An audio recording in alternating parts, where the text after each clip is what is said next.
Ok, 82.2 ce matin, la condition est vraiment pas trop mal pour ce poids. Mon poids a un petit peu chuté ces derniers jours parce que j'ai fait une réduction de fatigue. Donc généralement ce qui va se passer c'est qu'on va perdre un petit peu de poids, un peu moins d'1% de poids, donc pas trop mal.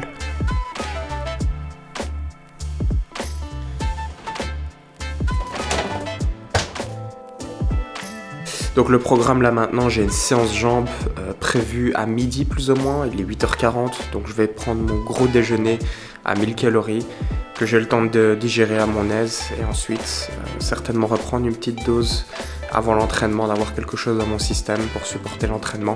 Même si l'entraînement va pas être non plus très foufou, parce que voilà, c'est la reprise après la réduction de fatigue. Comme d'habitude pour le petit déjeuner, c'est mon shaker calorique. Donc je mets tout ce que je veux dans un shaker, je broie le tout et je bois ça en 5 minutes. Ça me fait plus ou moins 900 à 1000 calories. Le matin, quand je me réveille, sincèrement, j'ai vraiment pas faim. J'ai pas envie de manger, j'ai pas envie de me faire des œufs. Rien que de penser à faire des œufs, ça me dégoûte absolument. Je suis à un poids vraiment assez élevé pour moi, dans ma tranche de confort. On va dire que je suis quand même à la limite supérieure. Donc commencer à taper des trucs que je peux faire à 80 kg, je ne peux pas le faire à 88 ou à 89. Il y a des habitudes alimentaires qui doivent s'adapter en fonction du poids qui monte bien évidemment.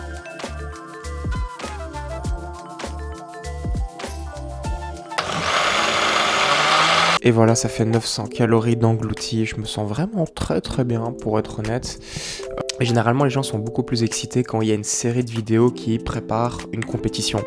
Voilà, c'est là où les détails sont plus visibles, on va jusqu'à l'échéance, on monte sur scène, on essaie de viser un podium ou du mieux qu'on peut. Et ce genre de vidéos, les gens sont super intéressés, ils aiment ça. Le truc, c'est que je trouve aussi que les vidéos en off-season sont tout aussi intéressantes pour une raison principale, c'est que c'est là où tout se crée, c'est là où tout se fait. Si ta off-season se passe super bien, tu te primes correctement pour ta saison de compétition. Et donc, montrer ce qu'on fait correctement off-season est plus instructeur qu'une série de vidéos qui va retracer la préparation. Alors oui, il y a l'aspect plutôt mental, gestion de la fatigue qui est super important au niveau de la sèche. Et puis le fait que les progrès sont super visibles, déjà c'est très bien pour la personne qui fait les vidéos parce que c'est motivant, mais aussi pour les personnes qui regardent et qui voient des différences de vidéo en vidéo. C'est vrai que la off-season c'est un peu plus compliqué parce que soyons honnêtes, qu'on prenne mon physique là maintenant ou il y a un mois, est-ce qu'on voit vraiment une différence ? Non. Donc bien sûr le public sera moins intéressé par cette continuité au niveau de la off-season, bien qu'en fait c'est là où tout se joue. Tout se joue dans la off-season et voilà, et ça prend aussi beaucoup de temps, c'est pour switcher aussi sur l'aspect bodybuilding naturel. Je fais du bodybuilding naturel. Ce sport, j'ai l'impression que parfois est un peu trop moqué par le public général. Le public général ne comprend pas ce sport qui est très mystérieux pour la majorité des personnes, en se disant pourquoi est-ce de se faire autant de mal, pourquoi s'infliger autant de peine dans la vie quotidienne.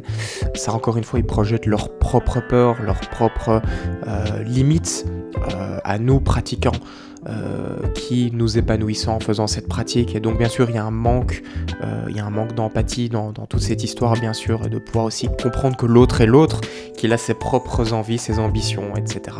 Et je trouve que le bodybuilding assisté englobe et mange le bodybuilding naturel, et je vais m'expliquer pourquoi. Quand on dit à quelqu'un qu'on fait du bodybuilding, voilà, dans la tête de chacun, on va penser à un physique ultra bodybuildé, avec bien sûr l'usage de produits dopants. Et c'est dommage qu'on ait cette première image qui vienne en tête. Pour tout le monde, le bodybuilding, c'est ça. Le bodybuilding, c'est exclusivement, tu prends des produits, tu t'entraînes dur, et tu deviens monstrueux, tu montes sur scène, tu pèses 100 kg, 120 kg sec.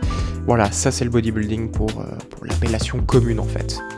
Et c'est dommage parce que alors t'arrives comme ça chez des personnes en disant que tu fais du culturisme naturel et que voilà, tu me vois là comme ça en t-shirt, les gens se disent c'est un petit joueur lui, qu'est-ce qu'il fait, ils comprennent pas trop. En fait, là où en fait déjà les personnes comprennent pas trop le bodybuilding assisté, disons, ils comprennent encore moins le bodybuilding naturel. C'est encore plus aberrant. C'est aberrant, on fait du bodybuilding et on n'a pas l'air d'en faire.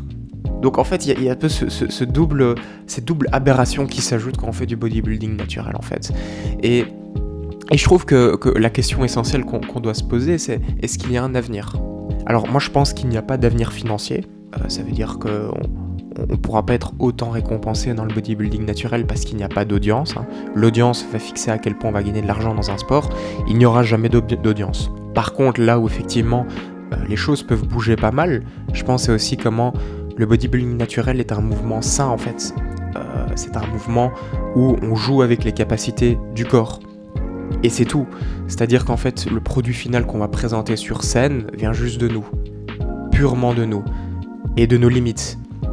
Et on accepte ces limites également. Et ça, j'espère vraiment qu'il y aura... que quand on va parler de bodybuilding à des personnes, on va pas directement penser à l'assister, mais qu'il y ait également un mouvement naturel et qu'il est possible de s'épanouir dans cette voie. Et de se dire aussi que c'est un choix, je trouve, très mûr. Très mûr de s'orienter dans cette direction et qu'on doit également la respecter.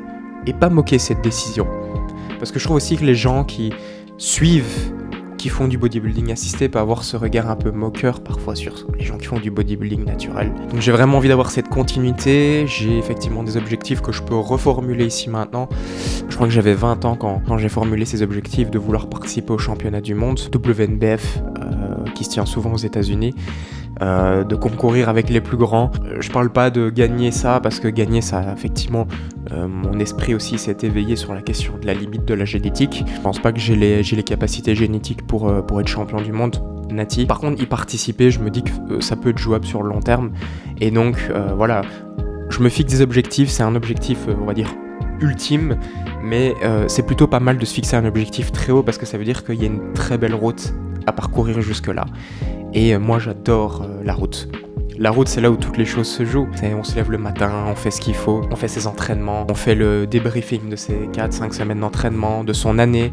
Et pour moi, voilà, au plus l'objectif est lointain, au plus ça nous force aussi à apprécier le chemin pour y parvenir. Voilà, ces séries de vidéos vont retracer ce chemin que j'ai envie de parcourir vers cet objectif quand même assez grand et final. Voilà, je pense aussi qu'il y a peut-être une question de proximité. Ça veut dire que voilà, je ne suis pas une personne avec un potentiel génétique aberrant qui peut aussi parfois créer une sorte de non-proximité avec le public. Moi, j'estime effectivement que vous avez des choses à prendre peut-être de mon expérience personnelle, parce que voilà, je ne suis pas non plus exceptionnel et je le reconnais. Et c'est peut-être aussi pour ça qu'il faut aussi des personnes qui ne soient pas exceptionnelles dans la communauté. YouTube, Instagram, etc. Bien que l'algorithme va ne souvent pas pousser ces genres de personnes, moi je le tente.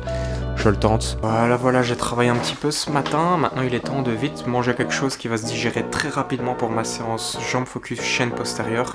50 grammes de malto que je vais boire directement, de nouveau de la protéine en poudre et 100 grammes de myrtille. Voilà, quelque chose de très simple, ça se digère vite. Je compte ça comme un repas pré-entraînement mais qui se digère très vite, donc je vais pas boire ma malto pendant l'entraînement. Je reviens d'une semaine de réduction de fatigue, donc ce serait ridicule de prendre les charges d'avant mon mésocycle précédent, parce que c'est la meilleure façon de se blesser et aussi de casser un bon rythme d'adaptation. Donc c'est super important d'avoir cette capacité fluctuante, de choisir le bon poids, le poids qui est approprié à votre capacité du moment. J'ai fait mon Romanian deadlift, j'étais à 175 il y a 2 semaines, c'était à mon pic. Et après, réduction de fatigue, on diminue la fatigue, mais également on se désentraîne un petit peu, bien sûr. J'ai dû complètement skipper le Romanian pour mon dévolume, malheureusement, donc je me suis un peu plus désentraîné que d'habitude. Donc aujourd'hui, si je sais faire 170 ou même 165, je sais que ça peut paraître beaucoup par rapport à ce que j'ai l'habitude de faire, mais la progression va être assez fulgurante pour les prochaines semaines, donc moi je m'inquiète pas du tout pour ça. Et voilà, donc on se retrouve pour mon entraînement jambes chaîne postérieure. Donc on va commencer avec du Romanian deadlift.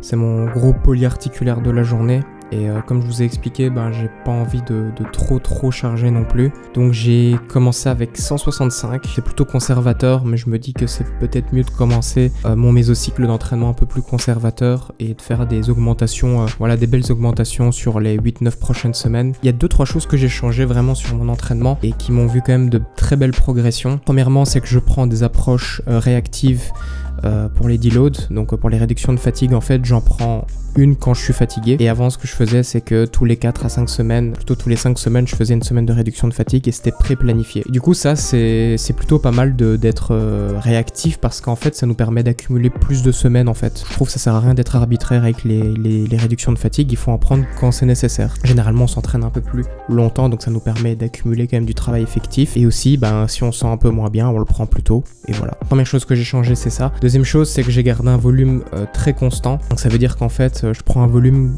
minimum effectif et à partir de là, j'autorégule. Ça veut dire que si je sens que je sais vraiment récup et que je suis tranquille, je monte une série. Mais dans la majorité du temps, je me suis rendu compte qu'en fait, ça n'arrive presque jamais. Ça veut dire que je m'entraîne vraiment quasi tous mes groupes musculaires entre 6 et 12 séries par semaine. J'y vais rarement au-dessus de 12 en fait, je m'en rends compte. La moyenne est plutôt autour de 8, 9, 10. Je me rends compte que déjà avec ça, j'ai du mal à récupérer en fait. Quel est l'intérêt de monter le volume si déjà maintenant c'est difficile de progresser en fait. Je ne vois pas en quoi ça peut m'aider à progresser. Le fait d'avoir gardé ce volume constant et en plus couplé à une autre modif, c'est que je m'entraîne beaucoup plus proche de l'échec plus souvent.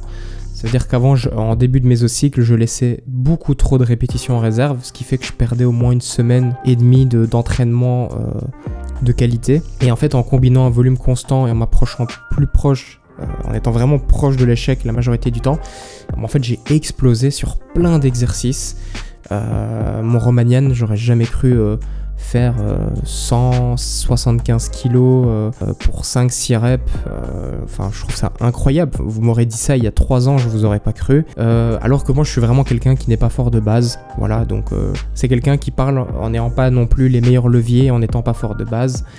Je me suis surpris pas mal, et aussi peut-être le fait que j'ai gardé pas mal les mêmes exos, donc ça veut dire qu'en fait je garde un exercice le plus longtemps possible, et en fait, les exercices que j'ai gardés le plus longtemps, c'est ceux où j'ai le plus progressé. Certainement ça qui m'a fait rajouter pas mal de muscles depuis la fin du confinement. Je sens que mon physique a vraiment passé un cap, et je sens que ce momentum, je l'ai créé avant de faire ma compétition, ce qui m'a permis de vraiment de peaufiner un peu mon physique pour ma saison de compétition, mais je sens que j'ai repris ce momentum depuis milieu de cette année, on va dire. Autre chose aussi, c'est que j'ai une petite blessure au tendon rotulien gauche, donc ça veut dire que les gros mouvements de flexion de genou, je peux pas le faire malheureusement. Donc en fait, ce qui se passe, c'est que je suis obligé de changer un peu tout le setup, de faire plus du focus fessier, et de mettre beaucoup plus d'isolation, notamment du sissy squat, ce qui ne me pose pas de soucis sur mon tendon, donc c'est plutôt pas mal. Donc j'ai changé mes setups et je vais garder ça au moins pour jusqu'à fin de l'année, voir comment mon tendon récupère, et puis réintroduire progressivement du squat pendule, parce que le hack squat me flingue les genoux. Ça, à mon avis, je crois que je vais pouvoir tirer une croix dessus sur le long terme. Mais en tout cas, le squat pendule, je vais pouvoir le réintégrer, sachant que je suis extrêmement fort dessus, je me sens vraiment à l'aise. Donc on verra. Super important, si vous avez une douleur, le bodybuilding est un des sports où on a le plus d'outils à disposition pour continuer à arriver à notre objectif, c'est-à-dire qu'on n'est pas dépendant d'un exercice, on a plein d'alternatives. On s'entraîne autour de la douleur, on ne cause pas de douleur. Bien sûr, c'est super important de ne pas s'entraîner sur une douleur. Donc on fait des mouvements qui ne nous procurent aucune douleur et on continue à progresser dessus, et on évalue ce qui a pu causer bien sûr la douleur précédente. Super important pour ne pas refaire la même erreur.